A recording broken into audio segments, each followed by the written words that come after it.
It is the day of the Buffalo Crit downtown. This is going to be an awesome race. Really looking forward to it.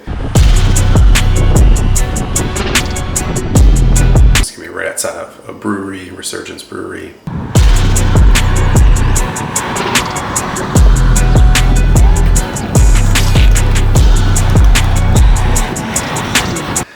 It's just going to be a really cool atmosphere. There's a lot of people coming out.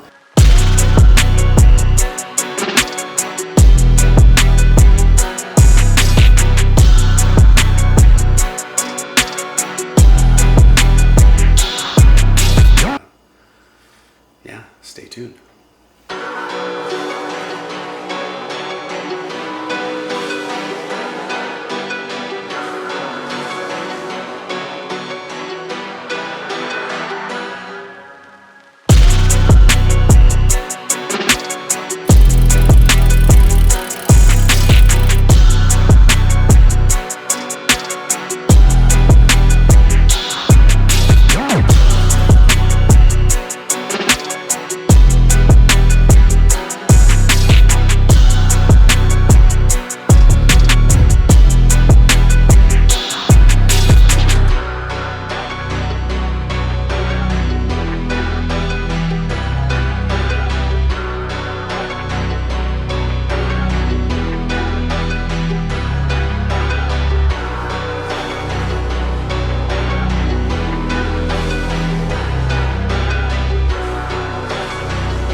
Welcome back to the channel. It's the Bald Bearded Bicyclist. If you're here for the first time, welcome. This is such a fun race. It's the first time that we've done this Ohio Street Downtown Criterium. It's really presented by Resurgence Brewery, who you can see is prominently displayed and a big part of the venue and why this race was so much fun and such a good success. But it started fast, like most crits do. Everybody wants to be the first one into the turns and see if there's going to be any breaks just due to turns. And a lot of times in Cat 4, even what's not really a technical turn can cause some issues for the group. So really there were a couple of features to be aware of on this day, and the wind was a big one. This section was tailwind, and coming through the start into the first turn, that whole stretch was a major headwind. So this section could get strung out a little bit, but it just would get brought back together. It was pretty hard to get away in a tailwind. And then the only other thing really to be aware of on this course was the potholes around the first turn, which is really kind of a big horseshoe, and it's really the first and second turn. And if you are careful and you pick a good line, you can kind of turn it into one really big turn. But other than that, it's a pretty straightforward 4-corner crit, and just a ton of fun. I mean, like I said, the vibe was super high. I mean, you got to see some the intro video, and really good turnout today. Obviously, we were one of the earlier races, so a lot of people were kind of coming and going throughout the day. Hartman's Distillery is also in the area. We just passed that. So there were people that were showing up not knowing they were going to see some bike racing. There's a climbing gym behind the brewery and the distillery. So lots of fun stuff in the area. I wanted to use this opportunity to move up. You can see I really, if you've seen my last few videos, I've been trying to make it a goal to be closer to the front of the pack, even if I got to take a little bit of wind, which obviously I'm kind of doing right now. But I have found that I've had much more success doing that than in the past few years, where I have just gotten the most draft possible, and then I ended up just being in horrible position. I would miss breaks, and I would end up boxing myself in at the end. So I just want to be, this is the best line that I really liked to take. So if I wasn't pushing up and getting on the inside there, I wasn't doing that, but I did kind of let myself get gapped off there. I liked that line, but I still a couple of times didn't quite pedal through it because it was pretty bumpy, and I think I could have gotten away with it.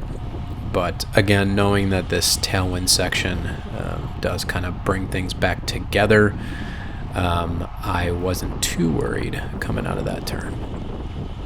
But things are pretty strung out already, and I think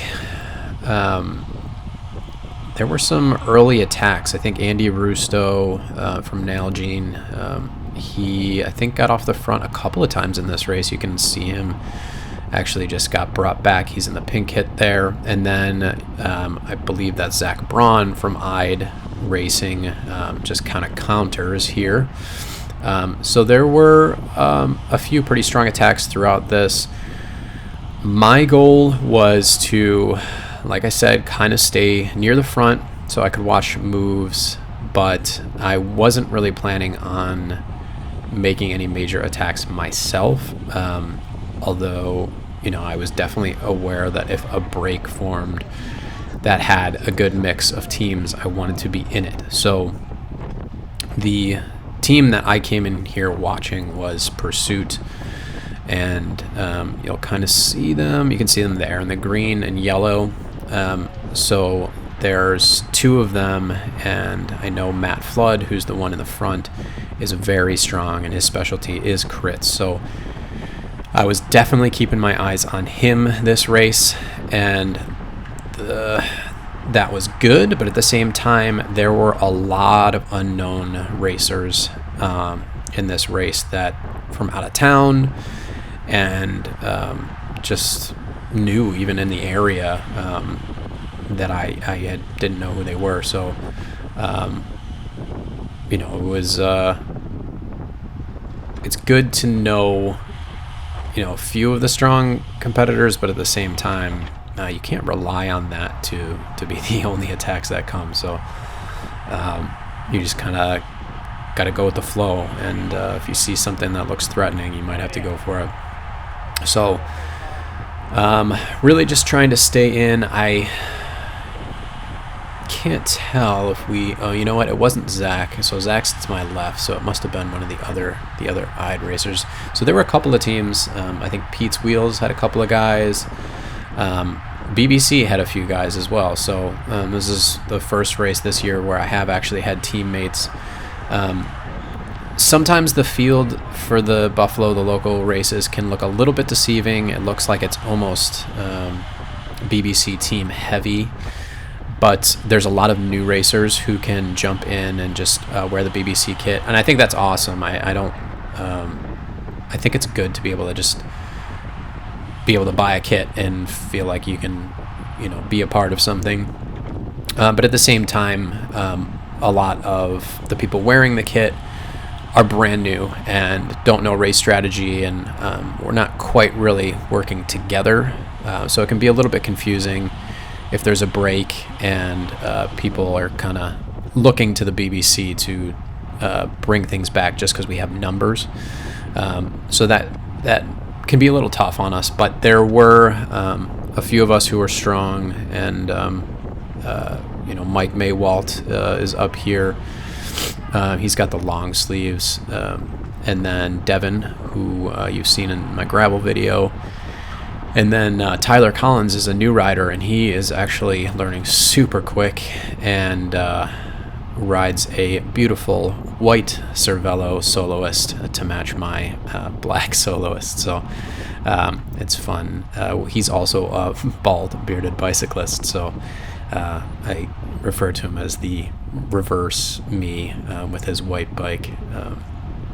But I was keeping an eye on those guys and kind of seeing opportunities for us to possibly work together. So there's Tyler, and he, like I said, he's learning really quick. He's strong, and he's already very confident in the turns. So there's Devin. I got pushed wide there. Like I said, I like to take that inner turn, so I was able to nicely get on Devin's wheel, and he's kind of doing some work to stitch this back up for us when things are a bit strung out.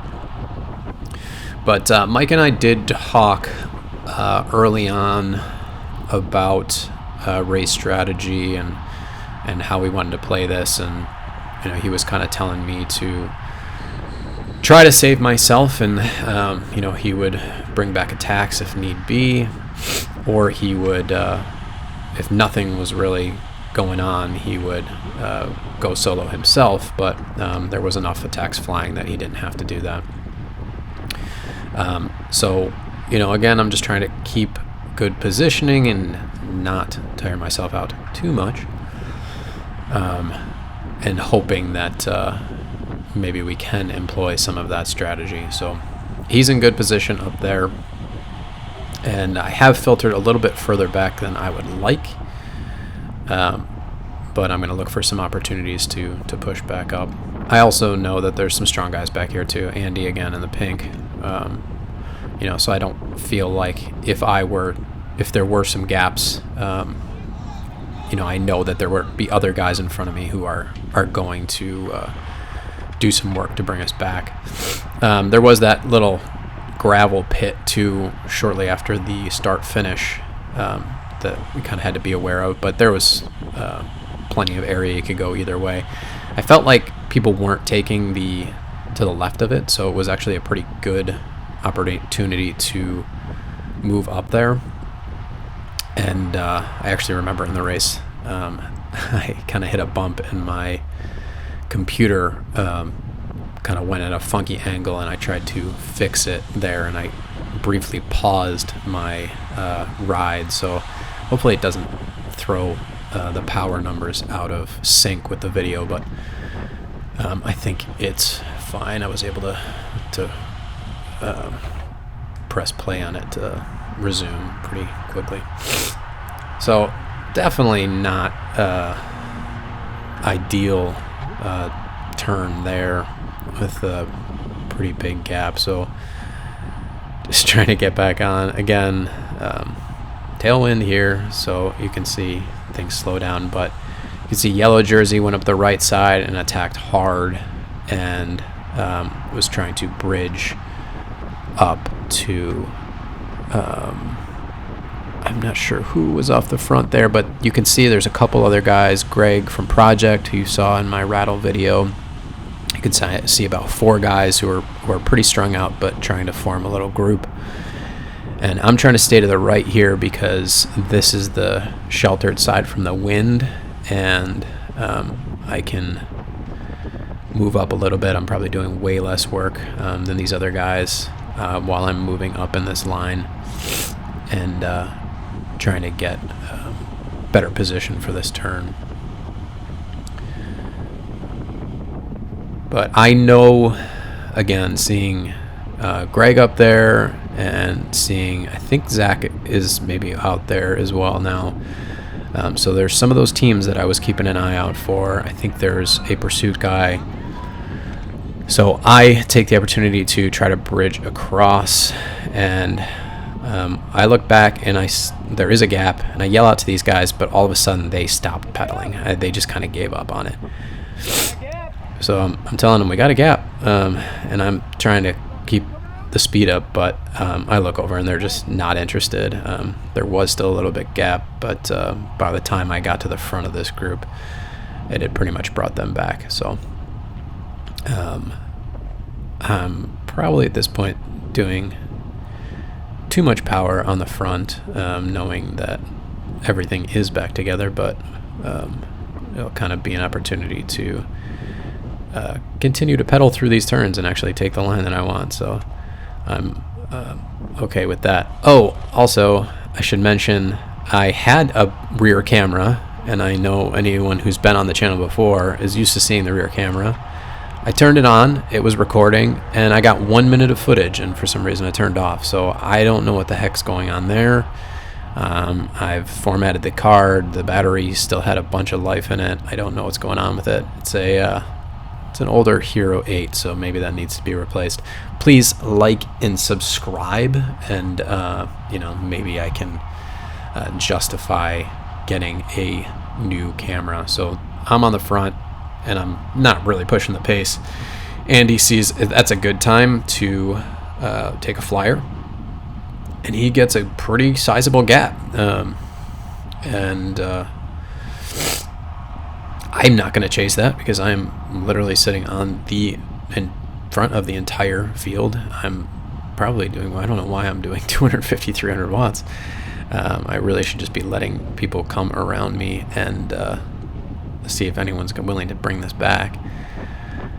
But I don't like the feeling of I feel like I'm just letting somebody go right now because I'm on the front and they're going. I really should just learn to fully pull off and let somebody else take up the charge. What am I doing? 600 watts. Did I think I was going to bring him back and just carry the field? I don't know. Sometimes the adrenaline just gets a hold. I'm going through the finish line and basically on the front. The family's here, so maybe I was just trying to put on a little show, like I was going to bring it all back. But I did eventually pull off, flick the elbow, and these guys come trucking through. So now the name of the game is trying to slot back in and find a good wheel. Again, I am trying to keep an eye out for Matt's wheel, and he is here on the left. So trying to push my way a little bit to get on his wheel, knowing he may swing right for this turn. I might be in position to grab on to him or someone else.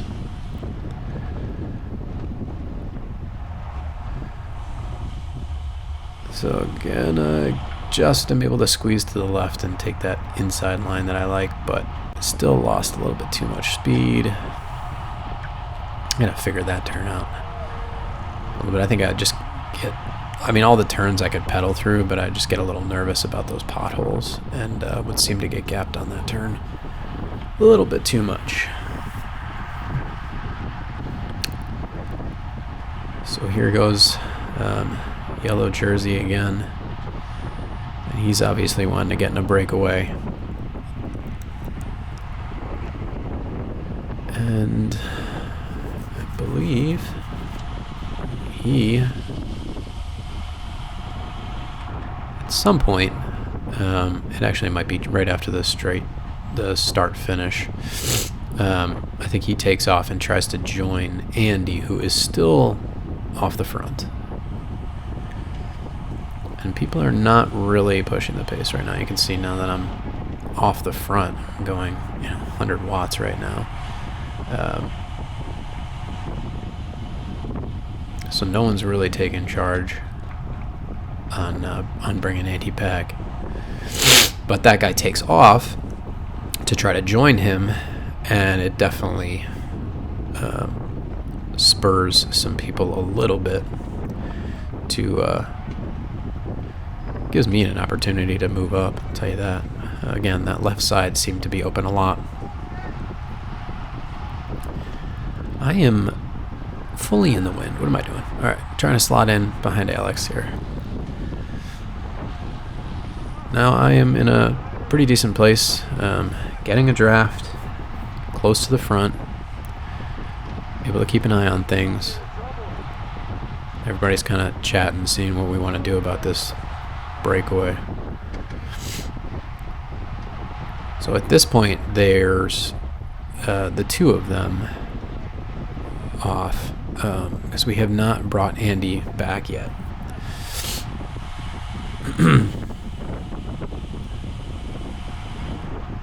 Take that turn pretty nicely. Definitely would be great to get some of these potholes taken care of here.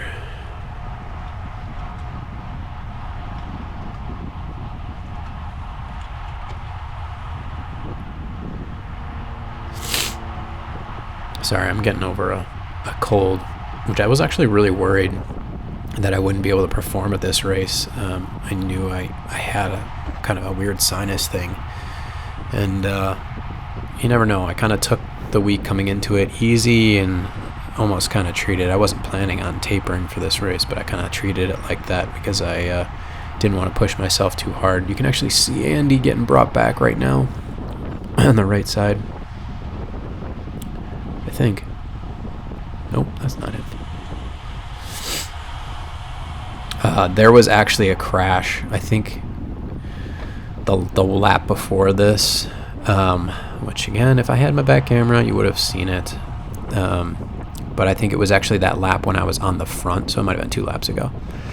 And going into the last corner before the start finish, I think there was probably a touch of wheels or something. It was this corner, and a bunch of people went down. Everyone was okay, thankfully. But unfortunately do not have the footage of it. But as I was saying about the cold, yeah, you just never really know whether it's actually going to hold you back or not. I'm really glad I felt like it didn't at all. It was just all kind of in my sinuses, but it wasn't in my lungs. You got to know the difference of when to not push it and when it's really not holding you back. And for some reason, I decided to get on the front, I guess, doing 200. Everyone must have just slowed up significantly here. And then I pick up the pace for whatever reason. We got Mark here on my right. He's another strong rider. He was on Pursuit last year. And so again, I'm just trying to keep these guys that I know are strong in my sights. I'm bringing Andy back here. I like being on the front through those turns because then I don't have to surge quite as much coming out of here. And I also get to hang out in Mark's draft right here, so that's good. I mean, I was doing almost 500. I don't know what, he must have been working pretty hard right there. I kind of feel a little bit, again, like people are looking to BBC jerseys to bring that rider that's off the front back. So the couple of times I did get on the front, I think that was what was kind of going through my mind. It was like, look, maybe I'll at least show that we are willing to do some work, and some of the other teams and strong guys will do some work as well. We don't want to just let somebody come in here and just take off and just give them the win. But spoiler alert, that is what we did. So in actuality, this is all a race for second place at this point. I'm still on the front. I don't know what I'm doing. Alright, so now we got attacks, and I'm just looking to follow and let people filter in. I'm not going to be obviously trying to get all the way on their wheel. He came by way too fast for me anyways, but luckily we got people interested in chasing, and I am not too far off from being able to get on a wheel, so just give it a little bit more, get in that draft fully. Come on. Definitely taking too much wind, but I don't think that this black kit rider there is kind of falling back, so I didn't want to trust getting on his wheel. I was aiming more for for Alex in the campus jersey, or one of the other Pursuit riders. So although there's black kit, so he made it back. We got Mike here too. Gang's all here. So I think this rider in the attack jersey, this yellow and red, I think he's actually a junior rider, and he's super strong. They combined our fields last minute. I think they scored them separately. But I think he actually finished in front of me. So super strong junior rider. Good for him.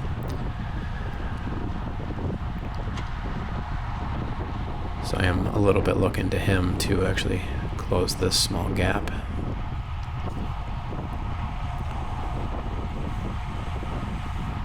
So this is, every lap is exactly a mile, which kind of is fun, just to, you know how many laps you did, you know how many miles you did. Makes it easy. Unless you're taking horrible lines, I guess, and then you're doing more miles than you need to.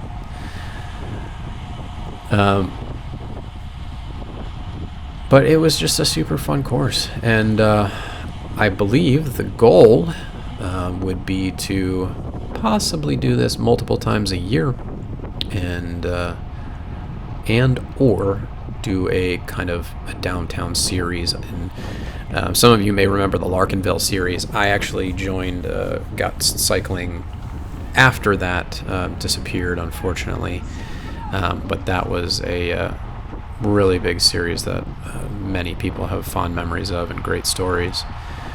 So this is kind of the rebirth of the Buffalo downtown crit, and so far it's been an absolute blast, and I think it was receptive really, really well, and hopefully Resurgence got something out of it. You know, I tried to make this little video kind of a promo for them as well, so you know, they'll enjoy and want to have us spandex clad cyclists back.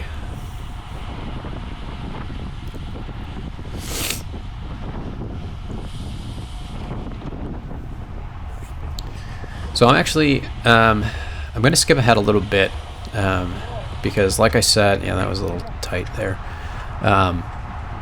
The one rider in yellow, he gets it off the front and he's gone, and then we pretty much stay together until near the end. So let me show you that. All right, jumping ahead a little bit, and we have an attack from Pursuit. So it's not Matt, who's here on the left, and I know that Matt is a sprinter, so obviously his teammate is trying to spur a bit of a chase, or you know, give him the possibility of getting a breakaway. So we've got Mark and Matt on the front, and again, I mentioned Mark is a past Pursuit rider, so these guys are not going to follow that attack, but somebody needs to. I think there's one other rider up there, I can't tell in the distance, but there goes Andy, and that is his third or fourth big attack. Mike, my teammate, was awesome to get on this. I'm just trying to hold on to Mark's wheel, but I'm glad that Mike went up there to try to bring things back as well. Oh, okay, so I think this is a lapped rider here. So I think it's just the Pursuit rider off the front at this point. If I can stay to the right during this section of the course, I mentioned before, I'm a little protected by the wind. You can see that Andy and Mike sit up a little bit, and then you've got these other guys filling in a little bit, and it's slowly coming back, but pretty strung out as well. Watching it now, this may have been a good time to counterattack. We're getting pretty close to grabbing him, and people are pretty winded on the front. Thanking Mike for bringing that back. If I was stronger, I probably would have attacked hard here. I think Greg had that idea, and he kind of shot to the front, but then maybe thought better of it, knowing that we are now on the last lap. So there is still this gap, and it's not fully closed, and Matt goes to kind of close it, and I'm looking to Greg to close the gap to Matt, and I'm hoping he puts in a dig here, and then he's looking back, and I start second guessing. Is he trying to get me to make that, to bridge that gap and bring him up there, and he wants me to tire myself out, or is he incapable of doing it? And so it's kind of what's going through my head. I am okay with him doing work, but at the same time, I don't know if he's going to be able to close this. So it's kind of a risk you have to take sometimes. This, again, may have been where I really should have closed that. I should have attacked here and tried to bridge up to those guys, because, that's second and third place up there. Again, that one is a junior rider, so he doesn't technically count in our field. But I let Mark kind of sneak up on me there. I wanted to be the first into that turn. That was why I passed Greg. And there is a crash right before the finish line, and it just kind of takes the wind out of my sails. I don't really fully sprint. I was also kind of dodging that pothole there, but I still came in fourth. There was that crash. I should have come in fifth. And I think something just went wrong with his sprint, unfortunately, and I think he broke his collarbone. I hope he's doing all right, and hopefully we'll see him back out again soon. But overall, it was a pretty good race for myself, and a super fun one for everybody. But definitely some things I could have improved upon. I was happy with my positioning in the end. I should have bridged up to that other group and then really given it my all for the sprint. I don't even think I hit more than 700 some watts on that last stretch, and I definitely had the energy, just not really sure what I was doing. But yeah, we'll see you out there. Please come out to this if we do this again, and subscribe for more videos, and for the heads up if we decide we're going to put on events like this in the future. My next race will probably be a vlog on the Keuka Lake gravel course, because I probably won't full on race that, but I'm thinking about also doing the Binghamton crit race, and then we've got some other local races around here, so stay tuned, and we'll have some fun ones.